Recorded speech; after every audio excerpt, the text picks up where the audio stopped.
Hello students, welcome to you in Apex English classes. I am Mr. Saroj Kumar. I am a teacher of all competitive English for objective and subjective. आज मैं इस video में आप लोगों को CGL, CHSL, CPO, stenographer इत्यादि exams में पूछे जाने वाले कॉमन एरर के बारे में बताने जा रहा हूँ। कॉमन एरर कैसे बनाया जाता है। कॉमन एरर बनाना बहुत आसान है, सिर्फ इसके बनाने का तरीका आपको जानना है। कॉमन एरर कैसे सॉल्व किया जाता है। एसएससी और बैंक दोनों में इंग्लिश जो आता है उसमें थोड़ा सा पूछने का तरीका केवल अलग अलग होता है और सोचने का, उसको सॉल्व करने के लिए सोचने का तरीका भी अलग अलग होता है। बाकी ग्रामर तो सेम है। तो मैं इसमें कॉमन एरर आप लोग को बता रहा हूं कि कॉमन एरर कैसे सॉल्व करना है, कैसे सॉल्व किया जाता है। ठीक है, मैं क्वेश्चन लिखता हूं। If you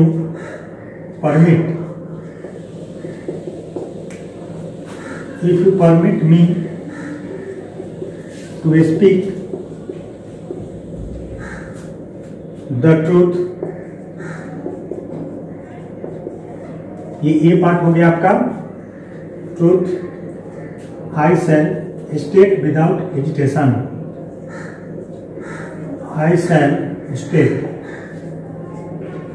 without hesitation. Without hesitation ये बी पार्ट हो गया। That you have done a mistake, that you have done a mistake। ये सी पार्ट हो गया। नो एरर ये आपका डी पार्ट हो गया। चार पार्ट में डिवाइडेड है। एसएससी में पूछा हुआ क्वेश्चन है। जो भी कॉमन एरर मैं बनवाऊंगा आप लोगों को टोटल एग्जाम में आस्क्ड क्वेश्चन है। अब देखिए इस क्वेश्चन को कैसे बनाएंगे हम लोग, कैसे क्वेश्चन को सॉल्व करना है। आपको पार्ट वाइज पार्ट पढ़ते जाना है, तेजी में कभी भी नहीं पढ़ना है। और एक चीज जान लीजिए, जैसे एसएससी मेंस के एग्जाम में 200 क्वेश्चन रहेंगे और 2 घंटा समय मिलेगा आपको, तो 200 क्वेश्चन 2 घंटा में बनाना है। 120 मिनट में 200 क्वेश्चन बनाना है। इसका मतलब कि बोर्ड आपको ये नहीं देखना चाहता है कि कितना हार्ड वर्किंग है।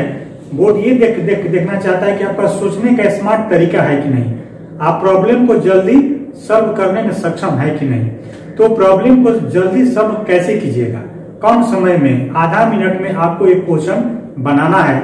उसमें आपका 6 पैसेज भी रहता है, 6 क्लोज टेस्ट भी रहता है, सेंटेंस अरेंजमेंट भी रहता है, बहुत सारे क्वेश्चन रहते हैं। अगर रीडिंग केवल दिया जाएगा तो आधा घंटा आपको निकल जाएगा, लेकिन 120 मिनट में 200 क्वेश्चन आपको बनाना है। तो ये बोर्ड क्वेश्चन जो सेट करता है उसमें कुछ ना कुछ ट्रिक जरूर लगाता है और बोर्ड ये देखना चाहता है कि उस तरीके से आप सोच रहे हैं कि नहीं, वहां तक आप पहुंच रहे हैं कि नहीं। तो क्वेश्चन बनाते समय पार्ट वाइज पार्ट आपको पढ़ते जाना है, चलना है और ध्यान से पढ़ना है। तेजी में कभी भी नहीं पढ़ना है। कोशिश करना है कि एक बार पढ़ें, पढ़ते जाएं और उसका आंसर वहां से मिल जाए। इस क्वेश्चन को मैं बनाता हूं।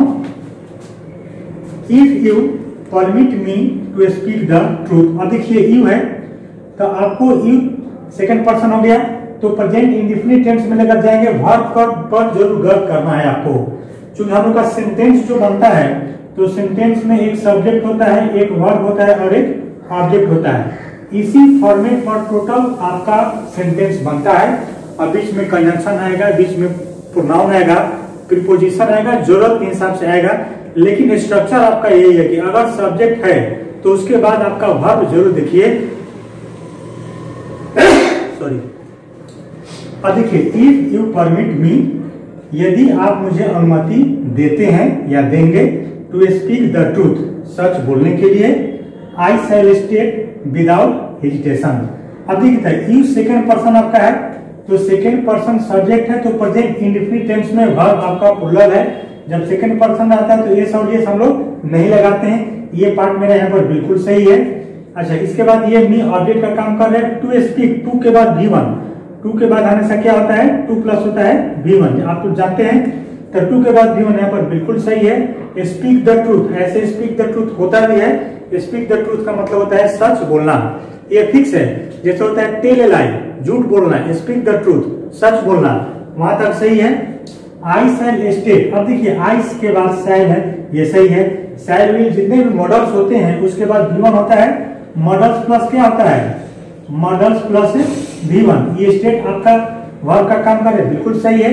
अब विदाउट क्या होता है, विदाउट प्रीपोजिशन है, तो प्रीपोजिशन के बाद क्या आता है, नाउन आता है। प्रीपोजिशन के बाद क्या आएगा, नाउन आता है। तो ये हेजिटेशन यहाँ पर किसी चीज का काम करे, नाउन का। अगर ये वर्ब होता तो आईएनजी फॉर्म लेकर आता है, वो जिरंदियल नाउन का काम करने लगता है आपका। तो विदाउट हेजिटेशन बिल्कुल सही है। दैट, अब देखिए दैट पर गौर करना है कि दैट आपका कंजंक्शन भी होता है और दैट रिलेटिव प्रोनाउन भी होता है। दैट दोनों होता है, दैट कंजंक्शन भी होता है, दैट रिलेटिव प्रोनाउन भी होता है। तो अब ये समस्या है कि आप कैसे समझिएगा कि दैट कब रिलेटिव प्रोनाउन का काम कर रहा है और दैट कब कंजंक्शन का काम कर रहा है। ध्यान से समझना है इसको। दैट के बाद जब कोई सेंटेंस आता है, दैट के बाद जब कोई सेंटेंस आता है, यानी कि सेंटेंस जब आएगा तो सब्जेक्ट आएगा, सब्जेक्ट के बाद वर्ब आएगा, वर्ब के बाद ऑब्जेक्ट आएगा। तो दैट वहां पर कंजंक्शन का काम करता है और उसका मतलब होता है कि यहाँ पर दैट आपका कंजंक्शन का काम कर रहा है, इसलिए कि दैट के बाद देखिए यू हैव डन, दैट के बाद यू हैव डन एक सेंटेंस आ रहा है, इसलिए यहाँ पर दैट कंजंक्शन का काम कर रहा है। अगर दैट रिलेटिव प्रोनाउन का काम करता, दैट जब भी रिलेटिव प्रोनाउन का काम करता है तो दैट के बाद हमेशा वर्ब आएगा। आप लोग जानते हैं कि रिलेटिव प्रोनाउन में कौन कौन आते हैं, हु, व्हिच और दैट। तो हु, व्हिच और दैट जब भी रिलेटिव प्रोनाउन का काम करता है तो उसके बाद वर्ब अवश्य आता है, और इसका वर्ब जो आएगा दैट के बाद जो यहाँ पर अगर वर्ब आता, वर्ब तो है नहीं, इसलिए दैट रिलेटिव प्रोनाउन का काम नहीं कर रहा है, यहाँ पर दैट कंजंक्शन का काम कर रहा है। तो you have done a mistake, आपने एक गलती किया है। अब देखिए देखने में लग रहा है कि सेंटेंस आपका बिल्कुल सही है। यहाँ पर एक रूल काम कर रहा है, प्रेजेंट इंडेफिनिट टेंस में पढ़ना है कि यदि दो वाक्य फ्यूचर में है और एक में शर्त लगा होता है और दूसरा में शर्त नहीं लगा होता है, तो जिस वाक्य में शर्त लगा होता है उसको प्रेजेंट इंडेफिनिट से बनाते हैं और जिसमें शर्त नहीं लगा होता है उसको फ्यूचर इंडेफिनिट से बनाते हैं। जैसे एक सेंटेंस मैं लिखता हूं यहाँ पर, यदि राम पढ़ेगा, यदि राम पढ़ेगा तो वह पास करेगा, वह पास करेगा। ये सेंटेंस है। देखिए इसमें दो वाक्य है, यदि राम पढ़ेगा, यहां से यहां तक एक वाक्य है, दूसरा सेंटेंस है वह पास करेगा, दोनों फ्यूचर में है आपका, दोनों फ्यूचर में दिया हुआ है। तो यहाँ पर ग्रामर का रूल है कि यदि दो वाक्य फ्यूचर में रहेगा और एक में शर्त लगा हुआ है, देखिए यहाँ पर इसमें से यहाँ शर्त लगा हुआ है, तो जरूरी नहीं कि यही शर्त लगेगा, ये सेंटेंस यहाँ भी जा सकता है कि वह पास करेगा यदि राम पढ़ेगा। तो जिसमें शर्त लगा होता है उसको हम लोग प्रेजेंट इंडेफिनिट से बनाते हैं और जिसमें शर्त नहीं लगा होता है उसको हम लोग फ्यूचर इंडेफिनिट से बनाते हैं। इसका होगा if Ram reads, if Ram reads he will pass, he will pass. Sentence बिल्कुल सही है। इफ राम रीड्स, यदि राम पढ़ेगा, इसको रूल है कि अगर ये इसमें शर्त लगा रहेगा तो इसको प्रेजेंट इंडेफिनिट में हम लोग बनाएंगे और दूसरे जो वाक्य होता है उसको फ्यूचर इंडेफिनिट में हम लोग बनाएंगे। देखिए तो इफ से यहाँ पर शर्त लगा हुआ है, तो इफ यू परमिट मी, यदि आप मुझे अनुमति देंगे, इसका हिंदी क्या होगा, इसका मतलब होगा यदि आप मुझे अनुमति देंगे, क्या करने के लिए अनुमति देंगे, सच बोलने के लिए अनुमति देंगे। आई शैल स्टेट, तो मैं वर्णन करूंगा, बताऊंगा विदाउट हेजिटेशन, बिना हेजिटेशन के।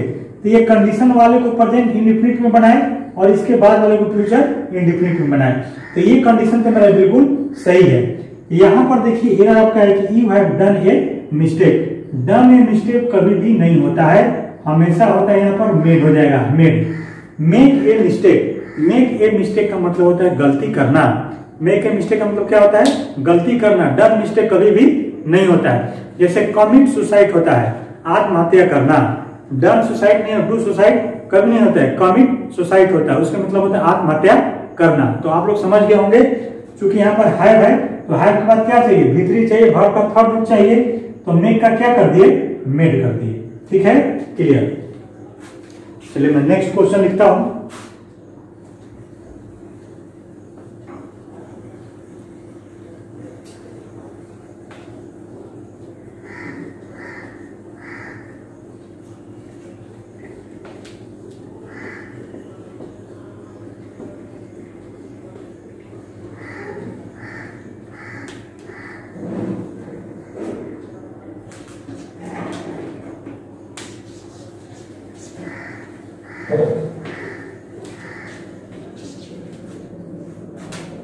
नेक्स्ट एरर लिखिए आप लोग साथ में लिखते चलिए। Question number 2,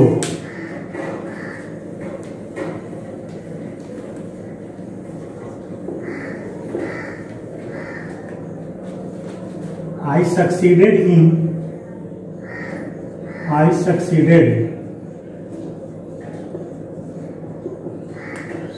succeeded persuading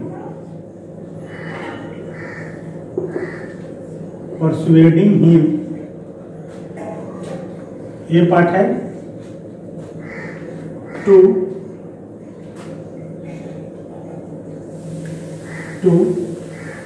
come with me,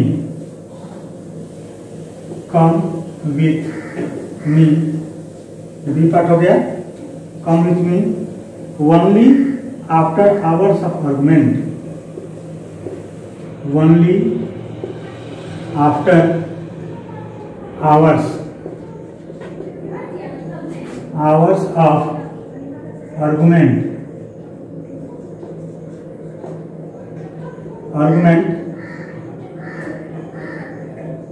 C part हो गया, नो एरर, ये आपका डी पार्ट हो गया। अब देखिए इस एरर को कैसे हम लोग बनाएंगे। यहां पर देखिए सक्सीडेड V2 है, परसुएडिंग V4 है। तो सक्सीड हमेशा क्या होता है, V1। सक्सीड मीन्स होता है सफल होना। सक्सीड V2 V3 कभी नहीं होता है। सक्सीड में जब हम लोग ईडी लगाते हैं तब वह V2 या V3 बनता है। तो आई सक्सीडेड V2 के बाद V4 हमारा इंस्ट्रक्शन कहता है कि सब्जेक्ट वर्ब ऑब्जेक्ट, ठीक है, सब्जेक्ट वर्ब ऑब्जेक्ट होगा। आई सक्सीडेड परसुएडिंग हिम, मैंने उसे राजी करना सहमत हुआ। देखिए हिंदी कीजिए, मैंने उसे, परसुएड मीन्स होता है सहमत करना, राजी करना। मैंने उसे राजी करना सहमत हुआ, कि मैंने उसे राजी करने में सहमत हुआ, मैंने उसे राजी करने में सहमत हुआ। यहाँ पर हम लोग इन लगा देंगे, यहाँ पर प्रीपोजिशन इन की जरूरत है, तब हमारा सेंटेंस सही हो जाएगा। इसलिए कि सक्सीड के बाद, आप देखिए सक्सीड के बाद फिक्स है, सक्सीड के बाद हमेशा इन लगता है, ये हमारा इन प्रीपोजिशन आएगा और प्रीपोजिशन के बाद हमेशा V4 होता है। याद रखिए, लिख लीजिए प्रीपोजिशन प्लस V4। अगर कहीं भी प्रीपोजिशन है 2 को छोड़कर, 2 के बाद हमेशा V1 होता है, लेकिन 2 के बाद भी V4 अपवाद में आता है। इसका चर्चा होगा आगे वाले वीडियो में, या फिर जब भी आ जाएगा चर्चा होगा। तो 2 के बाद भी V4 होता है, लेकिन जनरली 98%, 99% 2 के बाद हमेशा V1 का प्रयोग किया जाता है। लेकिन 2 को छोड़कर दूसरा कोई भी जब प्रीपोजिशन आता है तो प्रीपोजिशन प्लस V4 होता है। तो आई सक्सीडेड, मैं सफल हो गया, इन परसुएडिंग, सहमत करने में, राजी करने में, हिम, उसे, टू कम विथ मी, मेरे साथ आने के लिए। अब देखिए 2 के बाद यहाँ पर देखिए, यहाँ पर 2 के बाद क्या होगा, V1, बिल्कुल सही है, मेरे साथ आने के लिए सहमत हो गया। Only after hours of argument, घंटों आर्गुमेंट के बाद, घंटों तर्क वितर्क के बाद वह मेरे साथ आने में सहमत हो गया। तो यहाँ पर हम लोग को ऐसे भी 2 वर्ब है, तो 2 वर्ब के बीच में हम लोग 2 का प्रयोग करते हैं, बिना इन्फिनिटिव के 2 वर्ब का प्रयोग नहीं होता है। लेकिन अब यहाँ पर 2 का प्रयोग इसलिए नहीं होगा कि यहाँ पर क्या है, सक्सीड है, यहाँ पर इन का डिमांड है, इसलिए यहाँ पर इन का प्रयोग हम लोग करेंगे। क्लियर। सक्सीड के बाद हमेशा क्या होता है, इन होता है, रट जाना है प्रीपोजिशन, और प्रीपोजिशन के बाद हमेशा क्या होता है, V4 होता है। इसीलिए यहाँ पर परसुएडिंग आपका दिया हुआ है।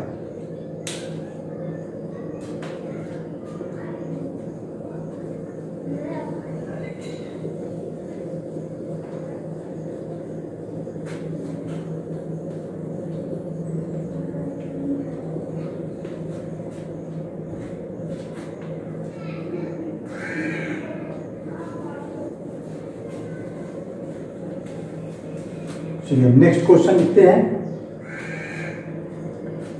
If the farmer got a washing machine, 3, question number 3 है, इफ द फार्मर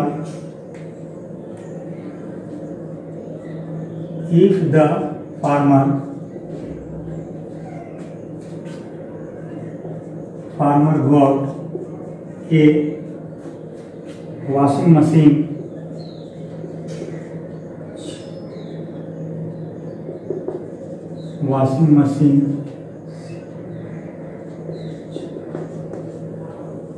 ये पार्ट हो गया। his wife can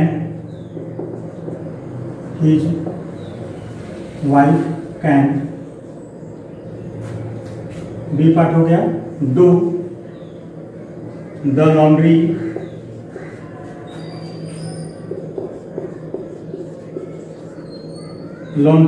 quickly,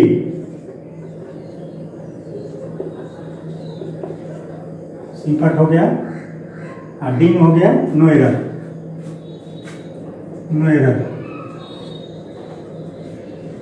D part. अब देखिए इसको कैसे बनाइएगा। पहले हम सब्जेक्ट के बाद सेंटेंस पकड़ते हैं। वर्ब कौन है? इफ द फार्मर सब्जेक्ट है, गॉट क्या हो गया आपका? V2 हो गया। इफ द फार्मर, यदि किसान, गॉट ए वॉशिंग मशीन, यदि किसान एक वॉशिंग मशीन पाता, मतलब यदि किसान के पास एक वॉशिंग मशीन होता। His wife can do the laundry quickly, तो उसकी पत्नी तेजी से क्या कर देती? कपड़ा सफाई कर देती। अब देखिए ये आपका V2 में है, तो फर्स्ट क्लॉज जब पास्ट में हो गया, ग्रामर का रूल है, जब फर्स्ट क्लॉज पास्ट में हो गया तो सेकेंड क्लॉज भी क्या होगा? हमारा पास्ट में होगा। तो कैन को यहाँ पर कुड तो हम लोग कर ही देंगे, यहाँ पर गड़बड़ी है, कैन को क्या कर देंगे हम लोग? कुड कर देंगे। His wife could do the laundry quickly. अब देखिए क्विकली में एल वाई लगा हुआ है, यहाँ पर किसी का काम कर रहा है? एडवर्ब का। तो एडवर्ब किसे कहते हैं? एडवर्ब मतलब क्या होता है? क्रिया विशेषण। तो एडवर्ब किसे कहते हैं? क्रिया विशेषण किसे कहते हैं? जो नाउन को छोड़कर लगभग सब चीज का विशेषता बताता है। जो एडजेक्टिव का विशेषता बताता है, वर्ब का विशेषता बताता है, प्रीपोजिशन का विशेषता बताता है, कंजंक्शन का विशेषता बताता है, पूरा सेंटेंस का विशेषता बताता है, उसको हम लोग क्रिया विशेषण या एडवर्ब कहते हैं। ठीक है, तो क्विकली किसका विशेषता बता रहा है? डू का, वर्ब का। यहाँ पर लॉन्ड्री तो नाउन है ना, तो डू द लॉन्ड्री क्विकली, तो यहाँ पर क्विकली आपका बिल्कुल सही है, क्योंकि डू यहाँ पर क्या है? वर्ब है। तो जो वर्ब का विशेषता बताता है, क्रिया का बताता है, उसको क्या कहते हैं? क्रिया विशेषण कहते हैं। ये पार्ट हमारा बिल्कुल सही है। ऐसे ये कंडीशन में भी चला जाएगा, काल्पनिक चीज में चला जाएगा। जैसे कि यदि राम आता तो मैं उसे पढ़ाता, इफ राम हैड कम, इस टाइप से, उस टाइप का स्ट्रक्चर इसमें आपका सेट है। तो if the farmer got a washing machine, यदि फार्मर के पास वॉशिंग मशीन होता तो उसकी पत्नी तेजी से सफाई कर देती। क्लियर? तो इसका सिंपल रूल है कि अगर एक क्रिया पास्ट में तो दूसरी क्रिया भी हमारा पास्ट में चली जाएगी। तो कैन को क्या कर देंगे हम लोग? कुड कर देंगे। ओके, चलिए क्वेश्चन नंबर 4 3 हो गया, ये 4 है आपका। They had often heard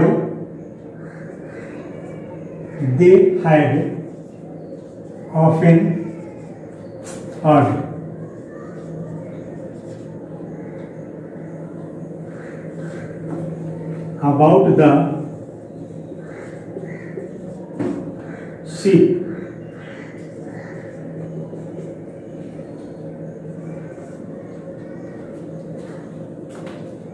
they had to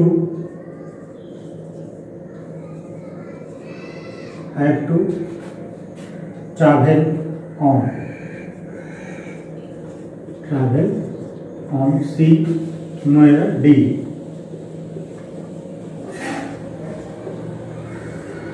अब देखिए इसको कैसे बनाएगा। दे हैड ऑफन हर्ड, तो हैड यहाँ पर पास्ट में है, कैसे गौर करना? हैड किस में? पास्ट में। तब हैड के बाद हमेशा क्या होता है? V3। तो हैड के बाद यहाँ पर क्या है? V3 है। अच्छा, यहाँ पर ऑफन है, तो ऑफन का प्रयोग जनरली, ऑफन क्या होता है? एडवर्ब होता है। इसके क्या होता है? एडवर्ब होता है। तो ऑफन ऑलवेज, ये रूल है, often always, ever, never, already इत्यादि का प्रयोग हमेशा मेन वर्ब के पहले होता है। लिख लीजिए, ऑफेन, ऑलवेज, एवर, नेवर इत्यादि का प्रयोग हमेशा मेन वर्ब के पहले होता है। तो ये हमारा सही है। मेन वर्ब यहाँ पर हर्ट है, हर्ट के पहले ऑफेन हमारा बिल्कुल यहाँ पर सही है। तो they had often hurt, first part मेरा सही हो गया। अबाउट द शीप, शीप के बारे में वे लोग अक्सर सुने थे या सुन चुके थे। तो अबाउट यहाँ पर क्या हो गया, प्रीपोजिशन के बाद यहाँ पर शीप क्या हो गया, नाउन हो गया। प्रीपोजिशन के बाद नाउन आता है, बिल्कुल सही है।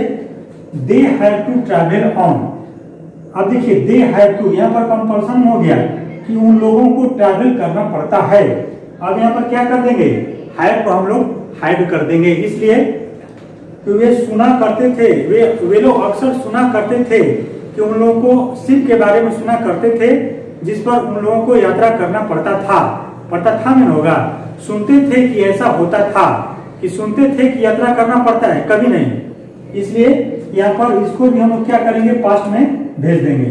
तो हैव को हम लोग क्या कर देंगे, हैड, और हैड के बाद टू, हैड टू के बाद V1 है, तो हैड के बाद टू आता है।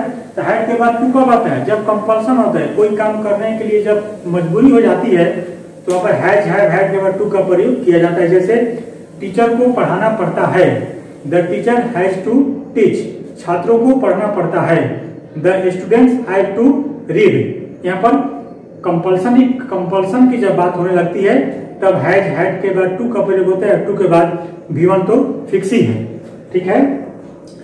तो ये पास्ट में है, ये क्रिया भी आपका पास्ट में चला जाएगा।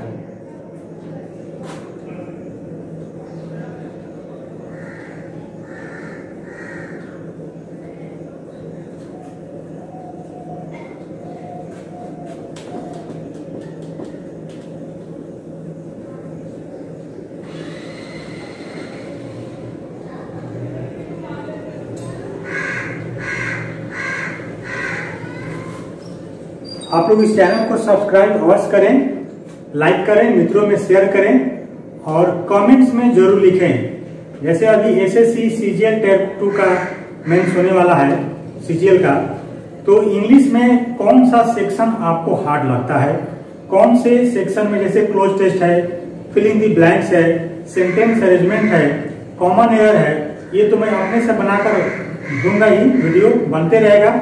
लेकिन आप लोग कमेंट बॉक्स में जरूर लिखें कि आप लोग को किस चीज की आवश्यकता है, उसी आधार पर वीडियो में बनाकर आप लोग तक पहुंचाता रहूंगा। इसलिए सब्सक्राइब आप लोग अवश्य करें और कमी लिखें, डिमेरिट लिखें, मेरिट नहीं लिखें, डिमेरिट लिखें कि समझाने में क्या, समझने में आप लोग को क्यों दिक्कत हो रहा है, तो उस आधार पर समझाकर आप लोगों को एक एक चीज को बताया जाएगा।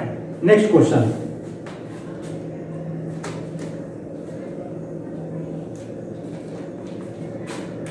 Five. He had no sooner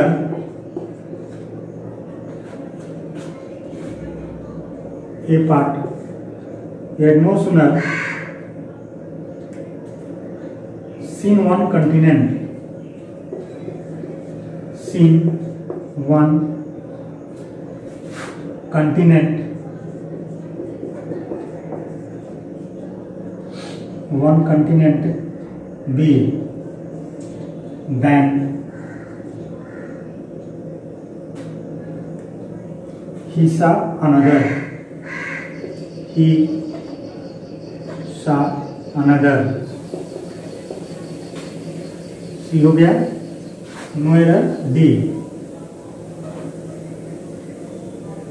अब देखिए, he had no sooner, conjunction में पढ़े हैं आप लोग, ये तो रटा रटाया चीज है।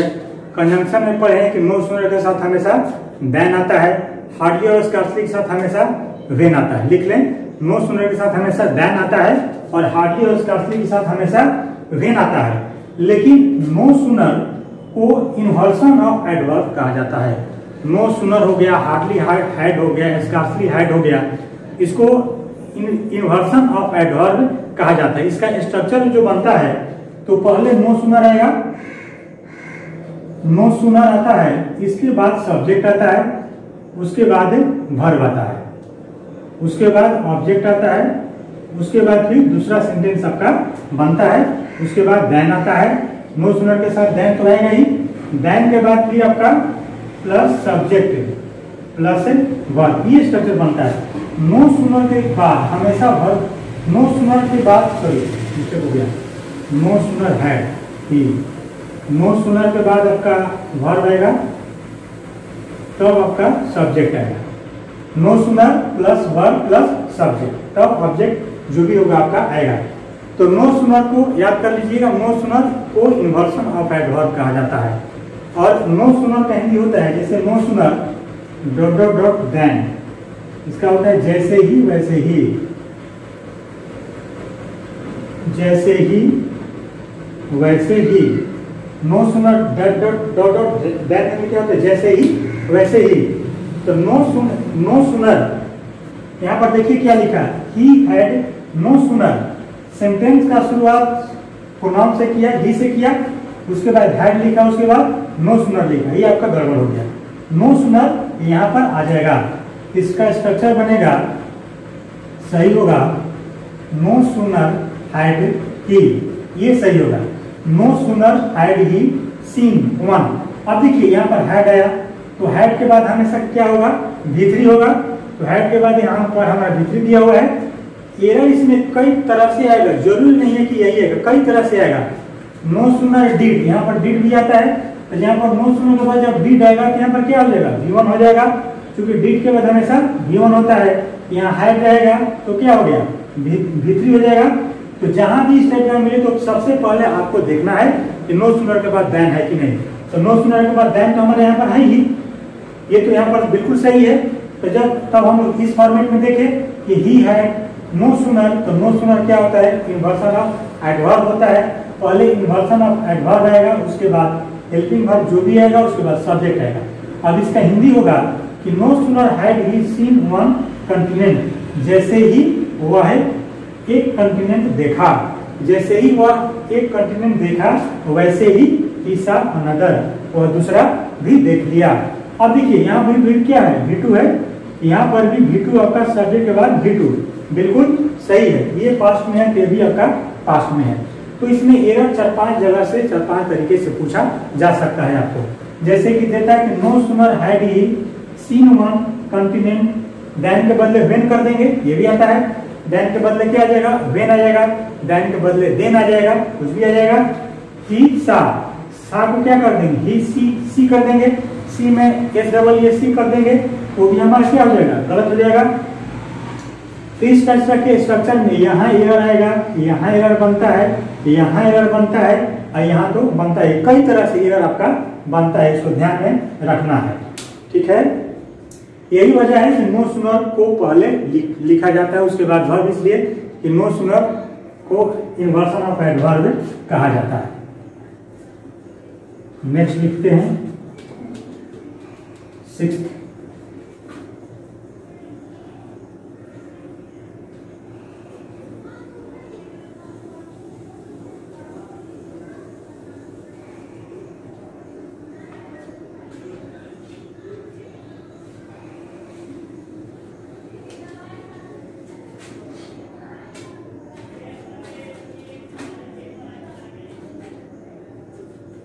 he was very kind enough,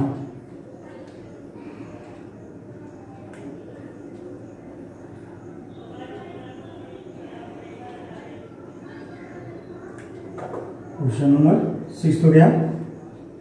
he was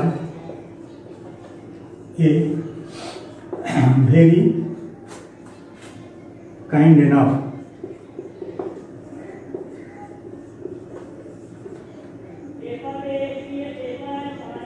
to invite me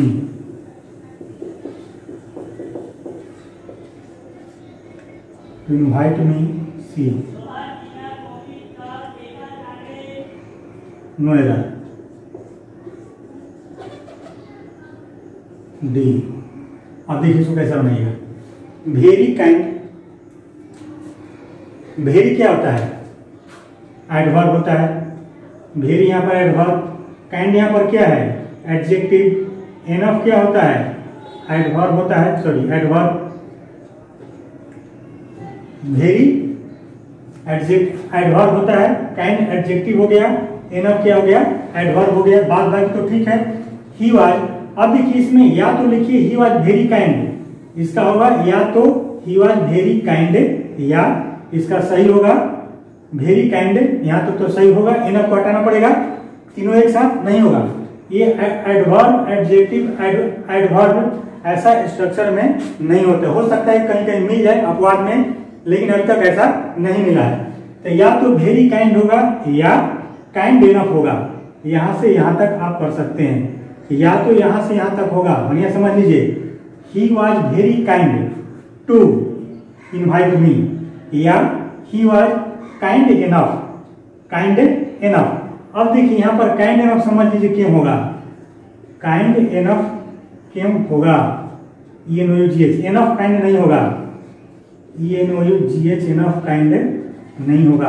अब देखिए क्यों नहीं होगा, काइंड तो एडजेक्टिव है, इनफ क्या है, एडवर्ब है, एडवर्ब। यहाँ ये एडवर्ब है, इनफ ये एडजेक्टिव है। तो जनरली हम लोग करते हैं क्या कि एडजेक्टिव के पहले एडवर्ब का प्रयोग किया जाता है, लेकिन इनफ अपवाद है। इनफ हमेशा, इनफ जो एडवर्ब है ये अपवाद है। इनफ का प्रयोग हमेशा एडजेक्टिव के बाद होता है, इसको रख लेना है। इनफ अपवाद है। हमारा ग्रामर का रूल कहता है कि एडजेक्टिव के पहले एडवर्ब का प्रयोग किया जाता है, लेकिन इनफ अपवाद होता है। इनफ एडजेक्टिव के बाद इनफ का प्रयोग किया जाता है। क्लियर? इनफ क्या होता है, अपवाद होता है।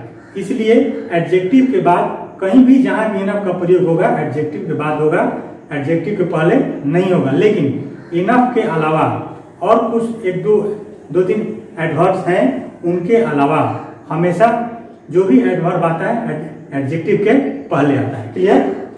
ठीक है। तो इसका आंसर हो गया आपको, या तो ही वॉज वेरी काइंड कीजिए या ही वॉज काइंड इनफ कीजिए, दोनों में से एक आपको करना पड़ेगा। Next question number 7।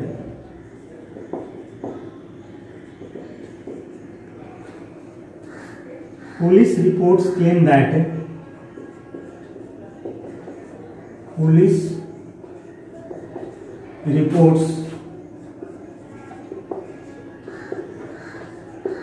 claim that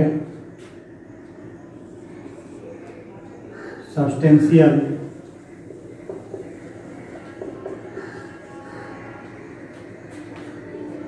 seizure of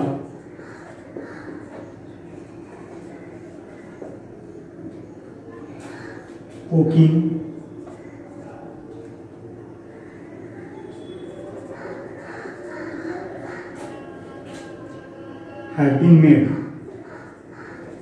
have been made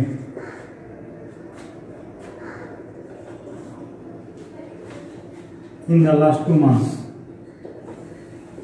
In the last 2 months.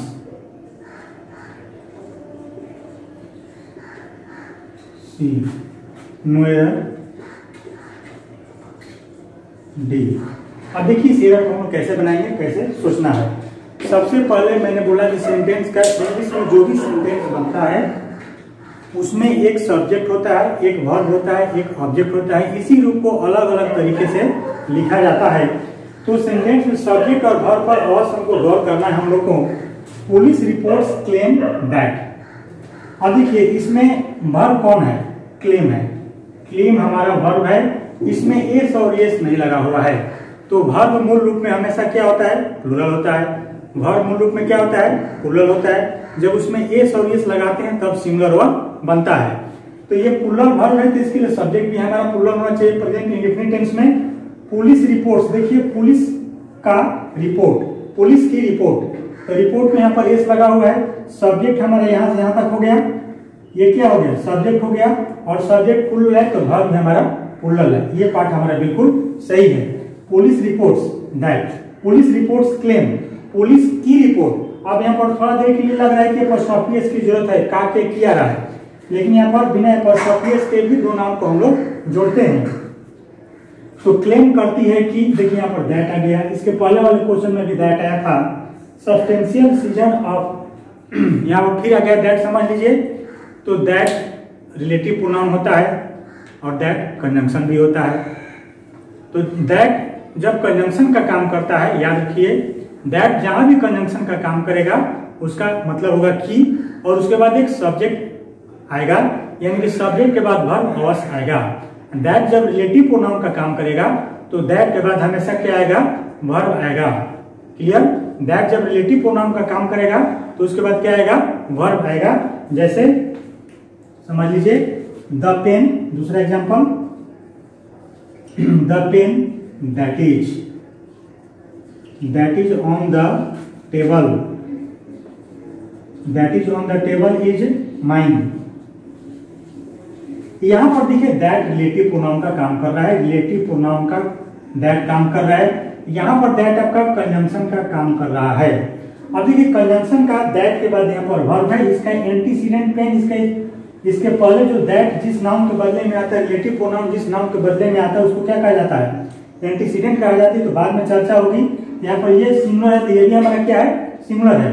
लेकिन यहाँ पर दैट कंजंक्शन का इसलिए काम कर रहा है कि दैट के बाद देखिए वर्ब का प्रयोग नहीं है। तो दैट के बाद वर्ब का प्रयोग नहीं, दैट के बाद क्या है, सेंटेंस है। कैसे समझिएगा कि सेंटेंस है, देखिए यहाँ पर हेल्पिंग है, हैविंग, तो इसके लिए सब्जेक्ट इसके पहले होगा। चूंकि हम लोग पढ़े अभी कि सेंटेंस का निर्माण जब भी होगा तो एक सब्जेक्ट होगा, एक वर्ब होगा और एक ऑब्जेक्ट होगा। ठीक है? अब देखिए तो सब्जेक्ट के कई रूप होते हैं, समझ लीजिए सब्जेक्ट के कई रूप होते हैं। एक नाउन भी सब्जेक्ट का काम करता है, एक प्रोनाउन भी सब्जेक्ट का काम करता है, एक क्लॉज भी सब्जेक्ट का काम करता है, एक फ्रेज भी सब्जेक्ट का काम करता है, और noun plus preposition plus noun भी सब्जेक्ट का काम करता है, और उसके बाद वर्ब का प्रयोग होता है। तो इसमें सब्जेक्ट हमारा यहां से लेकर यहां तक सब्जेक्ट है, यहां से लेकर यहां तक सब्जेक्ट है। ये हमारा वर्ब है, पैसिव वॉइस में है। सेंटेंस हमारा किस में है, पैसिव वॉइस में है। अब देखिए तो ये ग्रामर का रूल का होता है कि noun plus preposition plus noun जब भी रहता है, लिख लीजिए, समझ लीजिए, noun plus preposition plus noun जब भी रहता है तो वर्ब हमेशा पहले वाले नाउन के अनुसार होता है। देखिए noun plus preposition plus noun, कितना भी नाउन प्रीपोजिशन जोड़ते जाइए, प्रीपोजिशन नाउन आप कितना भी जोड़ते जाइए, जो भी वर्ब होगा यहाँ पर वर्ब का प्रयोग होगा, ये आपका पहले वाले नाउन के अनुसार होगा। क्लियर? ठीक है? तो जब ये पहले वाला नाउन के अनुसार होगा, हमारा सब्जेक्ट है सब्सटेंशियल सीजर ऑफ कुकिंग। तो सब्जेक्ट हो गया यहां से लेकर यहां तक, लेकिन इस सब्जेक्ट का रूप जो है, फॉर्म है, ये एक नाउन हो गया, ये आपका प्रीपोजिशन हो गया, आप प्लस दूसरा नाउन हो गया, noun plus preposition plus noun. तो ये वर्ब का जो प्रयोग होगा पहले वाला नाउन के अनुसार, यानी कि सब्सटेंशियल सीजर के अनुसार होगा। तो सब्सटेंशियल सीजर यहाँ पर क्या है, सिंगुलर है। तो सिंगुलर है तो हमारा वर्ब भी क्या होगा, सिंगुलर होगा। तो हैव को क्या कर देंगे हम लोग, हैज कर देंगे। हैव को क्या कर देंगे, हैज कर देंगे, तो हमारा आंसर मिल जाएगा। अब देखिए सेंटेंस पैसिव वॉइस में है, हैव के बाद हैज के बाद बीन है, बीन के बाद भी3 है। तो हैज के बाद बीन है, बीन के बाद भी3 है, तो हमेशा सेंटेंस किस में चला जाएगा, पैसिव में चला जाएगा। अगर हैज बीन के बाद बिफोर आता तब वो एक्टिव में जाता। क्लियर? तो वर्ब को हमको जरूर गर्व करना है, देखना है, सब्जेक्ट और वर्ब अवश्य देखना है कि सब्जेक्ट है तो सब्जेक्ट किस रूप में है, सिंगुलर है, प्लूरल है। सब्जेक्ट का रूप क्या है, किस रूप में सब्जेक्ट आया है, नाउन के रूप में आया है, प्रीपोजिशन के रूप में आया है, noun plus preposition plus noun के रूप में आया है, या फिर किस रूप में आया है। इस सब रूल्स को हम लोग को फॉलो करते चलना है। टेंस तो फॉलो करना ही है। क्लियर? अच्छा, इन द लास्ट 2 मंथ्स, देखने से थोड़ा देर लग रहा है कि लास्ट 2 मंथ्स, पिछले 2 महीनों की बात है। पिछले 2 महीनों में तो कोई भी भूतकालिक टेंस का ग्रामर का रूल है कि भूतकालिक समय सूचक शब्द का प्रयोग पास्ट टेंस में किया जाता है, लेकिन यहाँ पर पास्ट टेंस का प्रयोग नहीं किया जाएगा, इसलिए कि रिपोर्ट्स, पुलिस रिपोर्ट्स क्लेम यहाँ पर प्रेजेंट इंडेफिनिट में है। जब फर्स्ट क्लॉज प्रेजेंट में हो गया तो सेकेंड क्लॉज भी आपका प्रेजेंट में होगा या फ्यूचर में होगा। प्रेजेंट और प्रेजेंट का कॉम्बिनेशन बनेगा, प्रेजेंट और फ्यूचर का कॉम्बिनेशन बनता है। प्रेजेंट और पास्ट का कॉम्बिनेशन नहीं बनता है, कभी कभी बनता है, अपवाद में बनता है। इंग्लिश में सब सही है और सब गलत है। और अभी के पैटर्न में जो क्वेश्चन आपका आ रहा है तो टोटल अपवाद क्वेश्चन आ रहा है। रूल बेस्ड क्वेश्चन एसएससी वगैरह में आता है, लेकिन खास करके बैंक में जो क्वेश्चन आ रहा है अभी बैंक पीओ में, तो ये टोटल क्वेश्चन जो है जितने अपवाद होते हैं वही क्वेश्चन आते हैं और कंसेप्चुअल क्वेश्चन आते हैं। तो कंसेप्ट पर आधारित ज्यादा क्वेश्चन आपको पूछा जा रहा है, इसलिए कंसेप्ट आपका क्लियर होना चाहिए। जो भी ग्रामर का चैप्टर है उसको बार बार आप रिवीजन करते रहिए, आपका माइंड में सब सेटअप हो जाएगा। नेक्स्ट क्वेश्चन,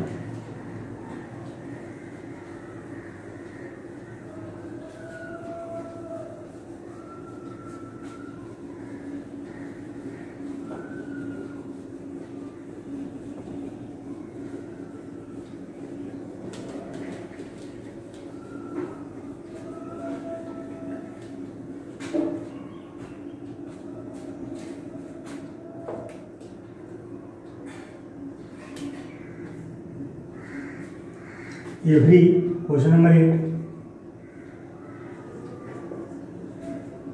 एवरी कंसीवेबल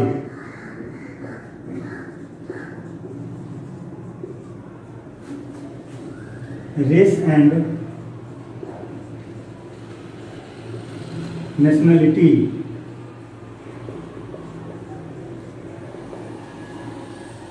ये पार्ट हो गया। had its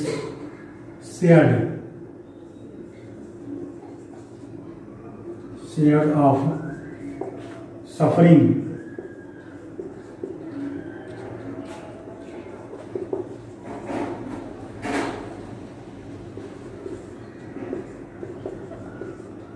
in the world wars।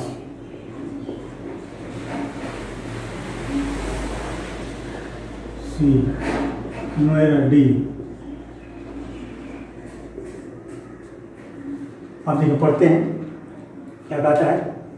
Every conceivable race and nationality had its share of suffering. Subject हम लोग को सबसे पहले सब्जेक्ट और वर्ब को पकड़ना है सेंटेंस में कि सब्जेक्ट कौन है, वर्ब क्या है, वर्ब के बाद क्या आ रहा है।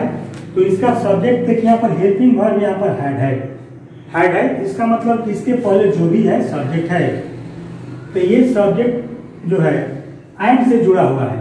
एक सब्जेक्ट यहाँ हो गया, ये एंड आपका कंजंक्शन हो गया, और एक सब्जेक्ट, ये दो सब्जेक्ट एंड से जुड़ा हुआ है। दो सब्जेक्ट को जब हम लोग एंड से जोड़ते हैं तो प्लुरल हो जाता है। लेकिन यहाँ पर आप देखिए हैड है, तो हैड का प्रयोग सिंगुलर है या प्लुरल, सबके साथ हैड का ही प्रयोग होता है। तो हैड के बाद भी3 नहीं है। इसका मतलब यहाँ पर हैड का मतलब क्या हो गया, पास का सेंस है। जब हैड के बाद भी3 नहीं आएगा, हैड के बाद नाउन आएगा, हैड के बाद दूसरा कुछ आएगा, तो वहां पर पास का सेंस होता है। जैसे कि मेरे पास एक गाय है, आई हैव ए काउ। मेरे पास एक गाय थी, आई हैड ए काउ। मेरे पास एक पेन था, आई हैड ए पेन। ठीक है। अब देखिए इट्स क्या होता है। इट्स होता है पॉजेसिव एडजेक्टिव। इस क्या होता है, पॉजेसिव एडजेक्टिव। तो जब इट्स पॉजेसिव एडजेक्टिव हो गया तो एडजेक्टिव के बाद यहाँ पर शेयर्ड कैसे आएगा। एडजेक्टिव के बाद यहाँ पर शेयर्ड नहीं आएगा, यहाँ पर एडजेक्टिव के बाद क्या आएगा, नाउन आएगा। एडजेक्टिव के बाद क्या आएगा, नाउन आएगा। तो हैड के बाद इट्स है, तो शेयर्ड को क्या कर देंगे, शेयर कर देंगे। शेयर हिस्सा, शेयर का मतलब यहाँ पर क्या हो गया, हिस्सा। तो यहाँ पर ये शेयर में क्या हो गया, नाउन। तो नाउन हम लोग यहाँ पर क्यों लिए, इसलिए कि इट्स यहाँ पर पॉजेसिव एडजेक्टिव है। तो पॉजेसिव एडजेक्टिव के बाद नाउन आता है, ना कि आपका भी3 आता है या फिर एडजेक्टिव आता है।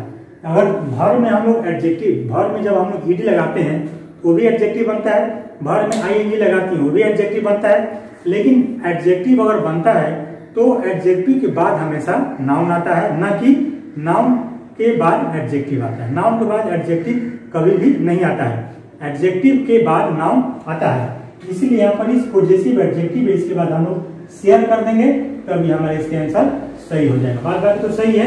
अब देखिए अब क्या होता है, प्रीपोजिशन होता है। तो मैंने चर्चा किया कि प्रीपोजिशन के बाद हमेशा क्या होता है, बिफोर होता है। तो प्रीपोजिशन के बाद यहाँ पर सफरिंग बिल्कुल सही है। इन द वर्ल्ड वार्स बिल्कुल सही है। तो इसके बाद हम लोग इट्स के बाद क्या कर देंगे, शेयर कर देंगे। Next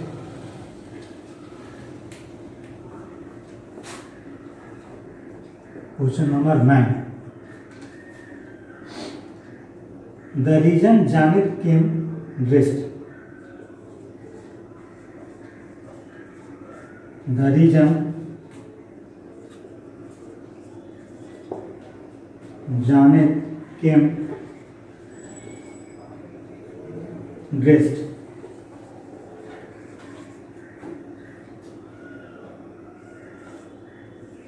as Lady Gaga, Lady Gaga because she had been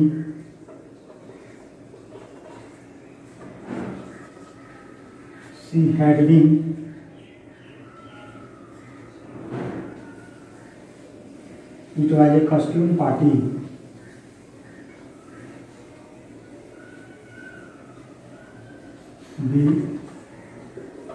it was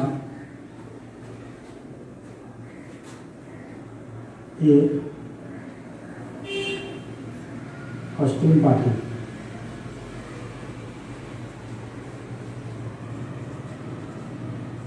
सी नोएडा डी। चलिए इसे आपको बनाते हैं, हम लोग पढ़ते हैं।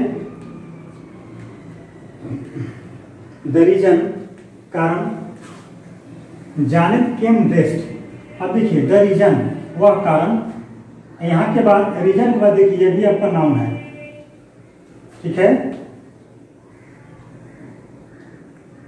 The reason Janet came dressed as Lady Gaga was, यहाँ पर ऐसे है, वाज है, गागा वाज तब है बिकॉज, ऐसे क्वेश्चन है। यहाँ पर वाज छूटा हुआ था। देखिए रीजन भी नाउन है, जानत भी नाउन है, दो नाउन हो गया।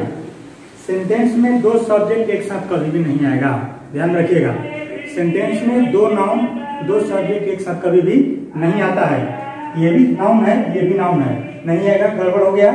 लेकिन सेंटेंस में है। अब देखिए कहाँ गड़बड़ी है। आजकल कैसा क्वेश्चन बन रहा है, जानेत केम, पहले हम लोग रीजन को छोड़ते हैं, यहीं पर यहाँ से पढ़ते हैं। जानेत केम ड्रेस्ड, जानेत कोई व्यक्ति का नाम है, वो कपड़ा पहनकर आई थी, ड्रेस पहनकर आई थी as Lady Gaga, Lady Gaga के रूप में, या फिर लेडी गागा के जैसा। यहाँ पर एज का मतलब क्या हो गया, के जैसा, के जैसा। तो गागा जानेत लेडी गागा के जैसा कपड़ा पहनकर आई थी। अब देखिए आप पढ़िए, द रीजन वाज दैट, अब यहाँ से ये वाज जो है, अब दो नाउन है, ये भी नाउन है, ये भी नाउन है, तो दो नाउन है एक साथ कभी नहीं आएगा। अगर आएगा तो दो वर्ब भी होना चाहिए। तो जानेत के लिए वर्ब कौन है, केम है, V2। जानेत के लिए वर्ब कौन हो गया, V2 हो गया। वाज के लिए भी एक हमारा सब्जेक्ट होना चाहिए, केम के लिए सब्जेक्ट जानेत है तो वाज के लिए सब्जेक्ट। अब चूंकि लेडी गागा वाज बिकॉज नहीं बन रहा आपका सेंटेंस, कोई बन ही नहीं रहा ऐसा, तो वाज के लिए सब्जेक्ट कौन है, द रीजन है। यहां तक रुकना है आपको पढ़ते समय। अब देखिए क्यों रुकना है, यहां से पहले पढ़े। आजकल इस तरह का सेंटेंस बहुत लिखा जा रहा है आपको एग्जाम में। जानेत केम ड्रेस्ड, जानेत ड्रेस्ड कपड़ा पहनकर आई थी as Lady Gaga, Lady Gaga के जैसा, लेडी गागा के जैसा कपड़ा पहनकर आई थी। द रीजन वाज, अब देखिए द रीजन वाज दैट। अब यहाँ पर बिकॉज को हटाएंगे और बिकॉज के बदले आंसर हमारा होगा दैट। किसका प्रयोग करेंगे, दैट का। तो the reason was that, because हटेगा यहाँ से, कारण था कि। अब देखिए कारण था कि सी हैड बीन वह रही थी। It was a costume party, और यह कैसा पार्टी था, यह एक कस्टूम पार्टी था। तब यहाँ पर बिकॉज के बदले यहाँ पर क्या कर देंगे, दैट कर देंगे। दैट की जरूरत है, बिकॉज का जरूरत है नहीं है। द रीजन वाज दैट, कारण था कि, ऐसे हमारा आंसर हो जाएगा। तो इस टाइप के जरूर समझना है कि सब्जेक्ट कहाँ है। इसमें सबसे बड़ा गड़बड़ी है, दो नाम को दे दिया, एक साथ में दो नाम को लिख दिया। आपको फंसाने के लिए विद्यार्थी फंस जाएंगे, भुला जाएंगे, लेकिन यहाँ से ऐसे निकलना है आपको।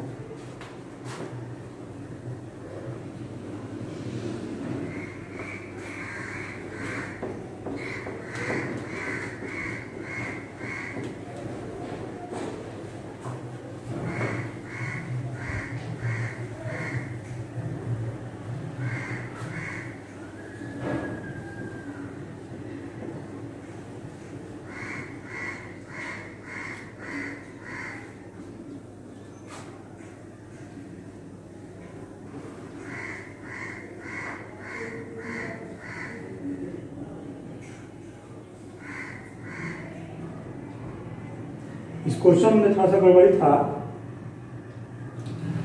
लिखता हूँ फिर से इस क्वेश्चन को समझ लीजिए, क्लियर हो जाएगा। The reason Janet came dressed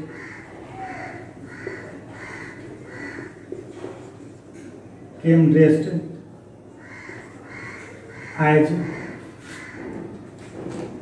Lady Gaga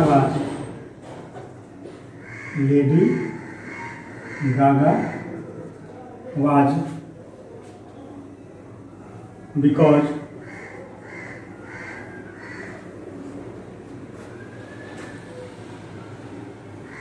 she had been told इसके जो पहले मैंने क्वेश्चन लिखा था उसमें टोल्ड छुपा हुआ था, छूट गया था, लेकिन क्लियर नहीं हो रहा था। It was a custom party, it was a custom party. अब क्लियर हो गया सी। अब देखिए एक सेंटेंस है, समझ लीजिए यहां से यहां तक एक सेंटेंस है, आपको पढ़ना है कि जानेत केम ड्रेस्ड, जानेत कपड़ा पहनकर आई थी as Lady Gaga, Lady Gaga की तरह कपड़ा पहनकर आई थी। द रीजन वाज, अब यहां से पढ़ना है आपको, द रीजन वाज बिकॉज के बदले मैंने दैट किया, द रीजन वाज दैट। अब देखिए द रीजन वाज दैट, कारण था कि सी हैड बीन टोल्ड, उसे कहा गया था, उसे पहले ही कहा गया था, it was a custom party, या कस्टम पार्टी था, इसीलिए वो ऐसा जाने के जैसे कपड़ा पहनकर आई थी। तो देखिए ये भी V2 हमारा पास्ट में है, ये भी यहाँ पर भी वाज पास्ट में है, यहाँ पर भी पास्ट में, यहाँ पर भी पास्ट में, टोटल वर्ब हमारा पास्ट में है। तो इस सब्जेक्ट को फॉर्मेट को भी समझना जरूरी है, सब्जेक्ट प्लस सब्जेक्ट, ऐसा कभी भी नहीं होता है। जब ऐसा फॉर्मेट में मिलेगा तो इसका सब्जेक्ट तुरंत दिया रहेगा, वर्ब दिया रहेगा, मगर इसका वर्ब जरूर आगे कहीं ना कहीं मेंशन होगा, ऐसे आपको समझना होगा। ठीक है, तो कमेंट्स में आप लोग जरूर लिखें, समझने में क्या प्रॉब्लम हो रही है, कमेंट्स बॉक्स में आप लोग लिखें।